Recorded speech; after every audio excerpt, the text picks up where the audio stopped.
नमस्कार दोस्तों, आपका पैसा चोरी हो गया है। देश की सारी पब्लिक का पैसा लूट लिया गया है। आजाद भारत के इतिहास का ये शायद से सबसे बड़ा स्कैम है। आपको मेरी बात सुनकर शायद लगे कि मैं चीजों को बढ़ा चढ़ाकर कह रहा हूं या एग्जैजरेट कर रहा हूं, लेकिन ऐसा बिल्कुल भी नहीं है। बात यह है कि ये इलेक्टोरल बॉन्ड स्कैम कोई एक घोटाला नहीं है, बल्कि एक घोटालों का भंडार है। स्कैमों की एक इतनी लंबी लिस्ट है कि आप गिनते गिनते थक जाएंगे। और इतना ही नहीं, इसके साथ साथ ये देश का सबसे बड़ा एक्सटॉर्शन रैकेट भी है इसमें। आइए समझते हैं आज के इस वीडियो में एग्जैक्टली क्या हुआ है।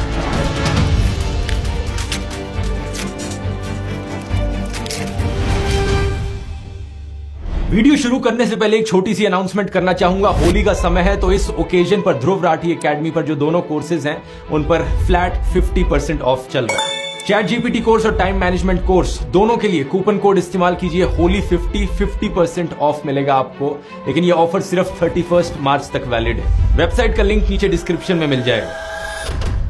अगर इस पूरे घोटाले के भंडार को एक लाइन में समराइज करना हुआ दोस्तों, तो इसे कुछ इस तरीके से किया जा सकता है। तुम मुझे चंदा दो, मैं तुम्हें धंधा दूंगा, और चंदा नहीं दिया तो ईडी का फंदा दूंगा। इस चंदा धंधा मॉडल की बात मैंने अपने पहले भी कई वीडियोस में करी है, लेकिन अब हमारे पास इसका सीधे तौर पर सबूत मौजूद है।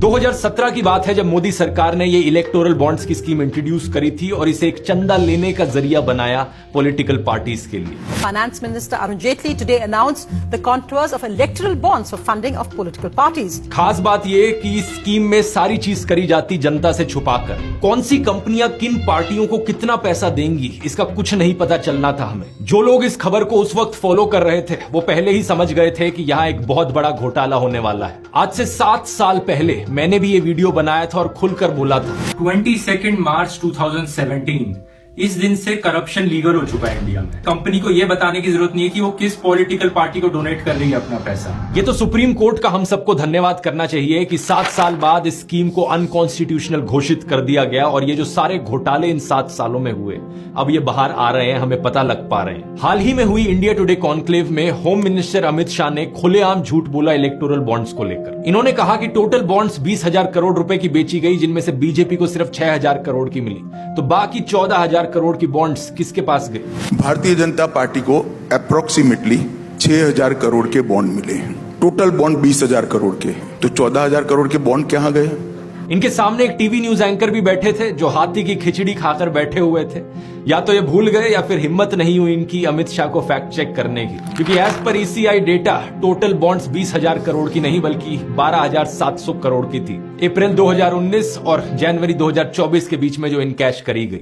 इस 12,000 करोड़ में से बीजेपी के पास 6,000 करोड़ की बॉन्ड्स गई थी, जो कि 47.5% होता है। इसी समय के बीच जो दूसरे नंबर पर पार्टी थी वो थी तृणमूल कांग्रेस, जिन्हें 1,600 करोड़ की बॉन्ड्स मिली, यानी 12.6%।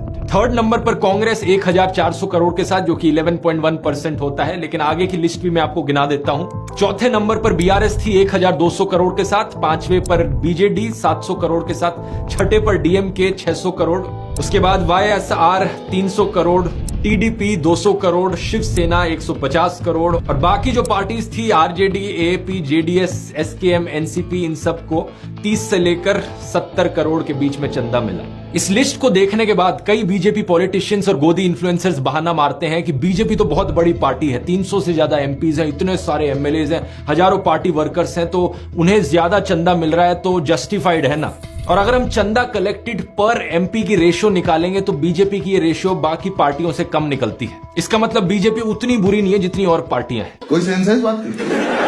जैसा मैंने आपको पहले बताया, स्कैम यहां पर है, तुम मुझे चंदा दो, मैं तुम्हें धंधा दूंगा, चंदा नहीं दिया तो ईडी का फंदा दूंगा। लेकिन अपने आप में सिर्फ चंदा देना या चंदा लेना ये कोई स्कैम नहीं है। डोनेट तो कोई भी कर सकता है पॉलिटिकल पार्टीज को, लेकिन अगर डोनेशन के बदले उन्हें कोई कॉन्ट्रैक्ट दिया जाता है, जनता के टैक्स का पैसा उन्हें दिया जाता है, और जो कंपनीज डोनेशन नहीं देती उन्हें ईडी का फंदा दिया जाता है, यह है असली घोटालों का भंडार। अब कल को सोचो विजय माल्या या नीरव मोदी ये कहने लगे कि भाई हमारी तो इतनी ज्यादा बड़ी कंपनी है, इतने ज्यादा एम्प्लॉयज हैं, इसलिए हमने इतने सारे रुपए लूट लिए। पर एम्प्लॉय लूट की कैलकुलेशन करो तो हम इतने बड़े भी चोर नहीं है। और लोगों की ऑब्जेक्शन ये नहीं है कि विजय माल्या ने इतने करोड़ों रुपए क्यों कमाए, पैसे कमाना कुछ गलत चीज नहीं है। ऑब्जेक्शन ये है कि जनता का पैसा लूट कर क्यों पैसे कमाए। इसी तरीके से दिक्कत किसी को इस बात से नहीं है कि बीजेपी ने चंदा क्यों लिया, दिक्कत इस बात से है कि चंदा लेने के लिए यहां एक बड़ा एक्सटॉर्शन रैकेट चलाया, डेमोक्रेसी की धज्जियां उड़ाई और जनता का पैसा लूटा। अमित शाह ने जो खुलेआम झूठ बोला था, वही झूठ बीजेपी पॉलिटिशियन आरपी सिंह ने भी दोहराया था।